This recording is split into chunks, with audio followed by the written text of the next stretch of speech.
तो आज का हमारा टॉपिक है electric field due to dipole on the axis of dipole. देखो electric field due to dipole है ना, इसके मतलब ये काफ़ी ज़्यादा पेपर में आता भी है।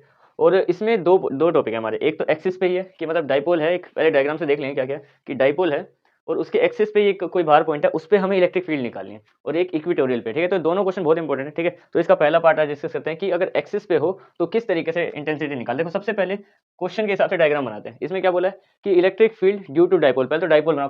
कल मतलब पिछली वीडियो में हमने इसमें डाइपोल देखा था। ठीक है, तो डाइपोल कैसा होता है, मान लो एक नेगेटिव चार्ज है और एक पॉजिटिव चार्ज है, ये। ठीक है, अब आपस में, अब मान लो ये आपस में आएंगे इस तरफ को। ठीक है, तो यहाँ पे क्या होगा, ये अट्रैक्ट करेंगे आपस में, ये अनलाइक चार्जेस है मान लो, तो यहाँ पे जाके अट्रैक्ट करते हैं। तो डाइपोल किस तरीके से हमने देखा था कि किसी भी जगह पे अट्रैक्ट करेंगे तो इनकी एक इलेक्ट्रिक फील्ड बनती है। ठीक है, तो जैसे मान लो ये इसका सेंटर पॉइंट है, जितना डिस्टेंस यहाँ से यहाँ तक का होगा उतना ही डिस्टेंस यहाँ से यहाँ तक का भी होगा, इस तरीके से। ठीक है, अब देखो यहाँ पे ये जो L है ये इनका टोटल डिस्टेंस है, और ये मान लो इनका सेंटर है। दो मैंने चार्ज ले रखे हैं, इनकी इलेक्ट्रिक फील्ड निकालना तो पता है कि इलेक्ट्रिक फील्ड इंटेंसिटी क्या होती है, हमने पहले पढ़ ली। ठीक है, लेकिन अगर मान लो ये जो डाइपोल है, इस पूरे सिस्टम को डाइपोल कहते हैं इसको। ठीक है, अगर ये डाइपोल है तो हमें क्या करना है कि अगर मान लो इसी के एक्सिस पे, ये जो जिसका एक्सिस जा रहा है ना, यहाँ से एक्सिस को आगे कर दें, यहाँ पे कोई पॉइंट है, मान लेते हैं हम लोग P पॉइंट है, इस पे कितनी इलेक्ट्रिक फील्ड है ना, उसकी इंटेंसिटी कितनी पावर है वो हमें निकालनी है। ठीक है, तो अब देखो P पॉइंट पे मतलब एक अलग से बाहर कोई पॉइंट है, उस पे निकालनी है। अब यहाँ पे इसकी एक इंटेंसिटी भी है, क्यू नेगेटिव चार्ज की इंटेंसिटी है अपनी, क्यू पॉजिटिव चार्ज की भी है। अब मान लेते हैं, मान के लेते हैं, देखो क्यू नेगेटिव है यहाँ से, तो यहाँ पे हो गई इसकी इंटेंसिटी जो अंदर की तरफ आएगी E1। E1 इंटेंसिटी किसकी हो गई, क्यू नेगेटिव की, क्योंकि नेगेटिव चार्ज है अपनी तरफ खींचता है सबको। ठीक है, अब सबको नहीं, मतलब पॉजिटिव चार्ज को, हम पॉजिटिव चार्ज को लेकर चल रहे हैं यहाँ पे। ठीक है, अब आगे देखते हैं कि ये क्यू पॉजिटिव है, तो इसकी इंटेंसिटी यहाँ पे मान लेते हैं, ये हो गई E2, और ये जाएगी बाहर की तरफ, क्योंकि पॉजिटिव पॉजिटिव रिपेल कर देगा। ठीक है, और ये नेगेटिव अपनी तरफ खींचेगा। अब मैंने ये इसके पास और दूर इसलिए बनाए हैं क्योंकि देखो ये वाला जो चार्ज है, ये वाला इस पॉइंट P से काफ़ी दूर है, इसलिए इसकी इंटेंसिटी मैंने यहीं पे पास में बनाई, ज़्यादा पावर नहीं है इतनी। और ये वाला जो है ये बिल्कुल पास है ना इस P पॉइंट के, इसलिए काफ़ी दूर तक बना दी मैंने। ठीक है, अब इससे तुम्हें क्लियर हो जाएगा कि मतलब उसकी इंटेंसिटी इतनी दूर होने की वजह से पास में बनाई है मैंने, कि कम है, वहाँ से इतनी दूर से खींच रहा है तो काफ़ी कम है, और ये इतनी पास था इसके, तो यहाँ से इसको मतलब जो इसकी इंटेंसिटी है वो उसको आराम से आगे की तरफ धक्का दे सकती है उस चार्ज के पॉइंट को। ठीक है, अब देखो ये हो गया हमारे पास। यहाँ से एक चीज़ हमें देखनी है, इस पॉइंट पे फील्ड निकालिए ना, तो सबसे पहले अब देखो कि सेंटर से इसका डिस्टेंस क्या है, तो यहाँ से यहाँ तक के डिस्टेंस को मान लो, क्योंकि हमें R चाहिए था, तो उसमें मतलब इसके पास तो अपना डिस्टेंस है, यहाँ पे हम इसको यूज़ कर लेते हैं L, लेकिन जब इस पॉइंट पे निकालें तो इसका भी हमें वो एरिया नहीं, बेसिकली डिस्टेंस तो चाहिए। ठीक है, उसको अब यहाँ पे L हमने पहले मान रखा है, तो इसको हम मान लेते हैं यहाँ से लेके यहाँ तक को x। ठीक है, अब यहाँ से लेके यहाँ तक का डिस्टेंस x है। अब देखो कि ये जो पॉइंट है P, इस पॉइंट P से इसका कितना डिस्टेंस है, और इस पॉइंट P से इसका कितना डिस्टेंस है, दोनों निकालना पड़ेगा हमें। ठीक है, अब देखो अगर मान लो सबसे पहले मैं निकालूं पॉइंट P से यहाँ तक का डिस्टेंस, ये हमारे पास अगर डिस्टेंस निकालूं मैं यहाँ तक, तो ये क्या होगा, देखो ध्यान से समझो। इस डिस्टेंस की बात करें अगर हम, तो यहाँ से लेके यहाँ तक तो है x इतना, ये, और उस बाद में एक L आ गया, यानी कि x प्लस L, तो ये तो हो गया x प्लस L। कहाँ से लेके कहाँ तक का डिस्टेंस है, ये P पॉइंट से लेके हमारे नेगेटिव चार्ज तक का डिस्टेंस है। ठीक है, अब बात करते हैं हम लोग कि यहाँ से लेके यहाँ तक के डिस्टेंस की, तो वो क्या हुआ, देखो ये अगर ये x है और इससे इतना कम करना है, यानी कि ये L माइनस करना है, तो जो इसके इन दोनों के बीच का डिस्टेंस होगा ना, ये वाला डिस्टेंस, ये होगा x माइनस L, इस तरीके से। तो ये पॉजिटिव चार्ज के लिए x माइनस L, और ये नेगेटिव चार्ज तक का डिस्टेंस P पॉइंट से x प्लस L। ठीक है, ये हो गया। अब हमें इसकी इंटेंसिटी निकालनी है कि P पॉइंट पे कितनी है। अब दो चार्ज है, एक देखो एक होती है सिंपल, तो उसके लिए हमारे पास फॉर्मूला था इंटेंसिटी वाले में, हमने कर रखा था कि k/r² होती है इंटेंसिटी। लेकिन दो पॉइंट है, तो दो पॉइंट के लिए क्या करेंगे हम लोग, अब यहाँ से मैं इसको सोल्व करना शुरू कर रहा हूँ। ई नेट निकालना पड़ेगा, इंटेंसिटी नेट, तो वो क्या होती है, दोनों की मिला के, यानी कि E1 प्लस E2, ये करना पड़ेगा। ठीक है, क्योंकि दो है हमारे पास चार्ज। अब आगे बढ़ते हैं, अगर इसी को सोल्व करने के लिए, तो हमें पता है कि जो E1 है वो नेगेटिव है और जो E2 है वो पॉजिटिव है। तो हम क्या करेंगे, E2 को मैं आगे E2 को आगे लिख दिया मैंने, E1 को पीछे लिख दिया। ठीक है, E2 में से E1 को माइनस करेंगे, E नेट आ जाएगा, मतलब जो हमारे पास टोटल वैल्यू है कि इस पॉइंट पे कितनी इलेक्ट्रिक फील्ड इंटेंसिटी है, यानी कि इलेक्ट्रिक फील्ड की कितनी पावर है, वो हम बता सकते हैं यहाँ पे। ठीक है, तो E2 में से E1 को माइनस करते हैं। अब इसको स्टार्ट करते हैं। देखो ई नेट निकालने के लिए अब मैं इनको ओपन कर रहा हूँ। देखो E2 क्या है, E2 एक इंटेंसिटी का फॉर्मूला क्या होता है, k/r²। ठीक है, और माइनस ये भी एक इंटेंसिटी है, k/r², दोनों के लिए। बस इनमें डिफरेंस क्या है कि r की वैल्यू अलग अलग है, क्योंकि r हमारा डिस्टेंस होता है, एक का डिस्टेंस x प्लस L है, एक का x माइनस L है। ठीक है, तो आगे सोल्व करते हैं इसको। अब देखो इन दोनों में मैं k को मैं बाहर ले सकता हूँ कॉमन। ठीक है, अंदर क्या बचा, अंदर बच गया हमारे पास r², यानी कि 1/r² और माइनस 1/r²। यहाँ पे लिखा मैंने के क्यू। अब देखो E2 है ना, हमारे पास ये आगे वाला E2 है अगर, तो इसकी बात करें आर स्क्वायर, तो जो E2 है मतलब पॉजिटिव चार्ज का आर स्क्वायर है वो कितना है, x माइनस एल, ये वाला है हमारे पास 1/x माइनस एल का होल स्क्वायर, ठीक है।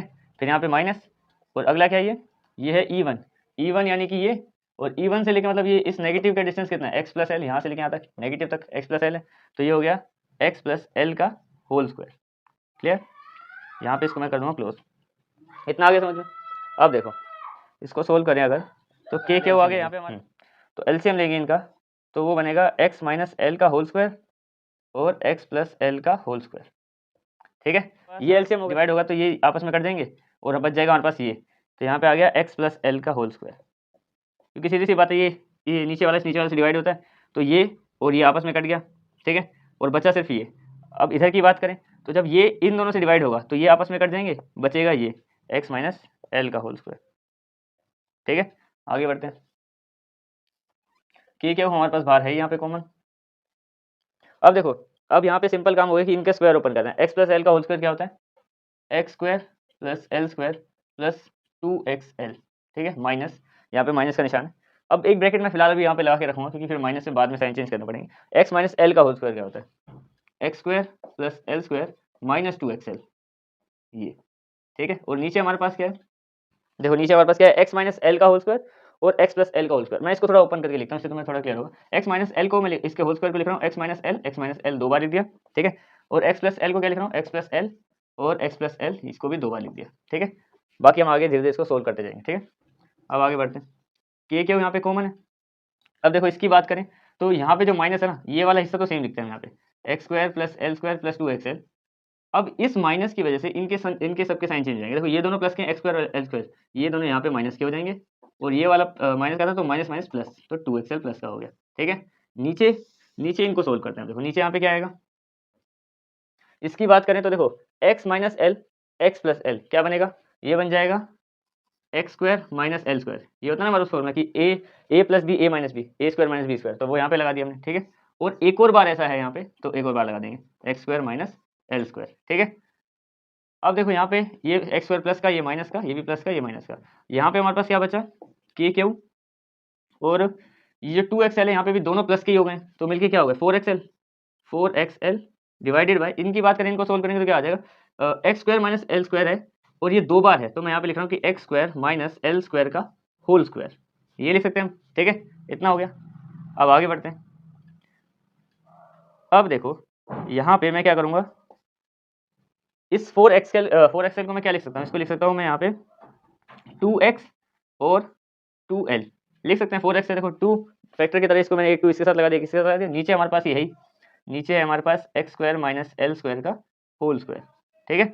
अब बात करें यहाँ पे, तो यहाँ से मैं क्या करूँगा, इस k को यहाँ पे रखूँगा, साथ में लगा दूंगा मैं यहाँ पे p, और क्या बचा हमारे पास, और बचा है 2 और x, और नीचे क्या है हमारे पास, नीचे है x square minus L square का होल स्क्वायर। अब ये कैसे आया हमारे पास, ये भी देख लेते हैं। देखो यहाँ पे मैंने इसको इससे ये सब कैसे बना दिया, इसकी जरा वैल्यू चेक करते हैं, क्योंकि हमें पता है कि हमारे पास जो P है, डाइपोल है, डाइपोल का फॉर्मूला क्या होता है, P equal to q multiply 2l, ये हमने डाइपोल में पढ़ा है पहले, ठीक है। तो हमें यहाँ पे क्या मिला था, देखो यहाँ पे एक क्यू मिल गया था और यहाँ पे 2l मिल गया था, तो इसको और इसको मैंने हटा दिया इन दोनों को, तो यहाँ से इन दोनों की जगह पे मैंने P लिखा है, ये P लिख दिया, बाकी K यहाँ पे है ही और 2x भी यहाँ पे है, ये और ये मिलके P बन गए थे, तो डाइपोल का फॉर्मूला यहाँ पे अप्लाई हो गया, और नीचे ये हमारे पास है, ठीक है। अब आगे बढ़ते हैं। अब देखो यहाँ पे क्या हिसाब है, ये बना है हमारे पास Kp2x और नीचे है x square minus L square का होल स्क्वायर, ठीक है। अब देखो यहाँ पे अगर मैं तुम्हें छोटी सी बात क्लियर करूँ कि देखो x की वैल्यू तो हमें पता है कि देखो यहाँ पे डाइपोल होते हैं, डाइपोल के बीच में डिस्टेंस होता है, पर डाइपोल असल में बहुत ज्यादा पास होते हैं, ठीक है। मतलब मान लो कि एक तरीके से ये डाइपोल है दो चार्जेस के बीच का, हमने x पॉइंट मान लिया कोई, ये रियल लाइफ कोई पॉइंट है, और ये बिल्कुल बहुत छोटे लेवल पे डाइपोल बनता है, जैसे कि 2 पॉइंट के बीच का डाइपोल है। तो ये जो l है ना, ये इस x के आगे बहुत ही छोटा होता है जनरली, ये तुम्हें बनाना नहीं है, बता रहा हूँ, ठीक है। तो ये इतना छोटा है कि इसके आगे इसको हम नेग्लिजिबल मानते हैं, कि मतलब बहुत ही छोटा है, तो इसके यहाँ पे हम लिखते हैं कि जो x है वो बहुत बड़ा होता है l से, ठीक है। सो या फिर देन इस एल स्क्वायर को हम लोग नेग्लिजिबल मानते हैं, मतलब एल स्क्वायर जो यहाँ पे दे रखा है उसको हम 0 मान रहे हैं, ठीक है, क्योंकि वो बहुत छोटा है रियल लाइफ के हिसाब से उसमें। तो यहाँ पे सिर्फ हमारे पास बचा x, ये हो गया 0। अब एक्स स्क्वायर का स्क्वायर करना है, यहाँ पे हमारे पास क्या है आगे, यहाँ पे है k p 2x और नीचे क्या है एक्स स्क्वायर है और उसका भी स्क्वायर है बाहर, तो हो गया एक्स की पावर 4, ठीक है। अब यहाँ पे एक एक्स है, यहाँ पे 4 है, तो इनमें से एक चला जाएगा तो कितना बचेगा?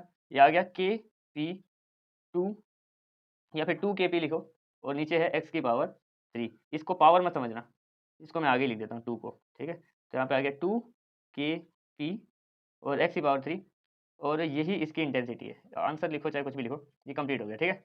इसमें हमने क्या देखा पूरे क्वेश्चन में कि एक कोई बाहर पॉइंट है, उस पे कितनी इंटेंसिटी है या उसकी कितनी पावर है, तो उस हिसाब से हमने देखा, तो वो हमारे पास क्या आई 2 kp x की पावर 3, ठीक है। ये था इलेक्ट्रिक फील्ड एक डाइपोल पे जब कोई भी पॉइंट उसी एक्सिस पे बाहर हो, ठीक है। अब अगले वीडियो में हम देखेंगे कि अगर कोई इक्वेटोरियल आ जाए, मान लो कि यहाँ पे यहाँ से कोई ऊपर की साइड है, इक्वेटोरियल यानी कि बिल्कुल वैसे बनेगा, उसमें पाइथागोरस थ्योरम का हिसाब लगेगा, ठीक है।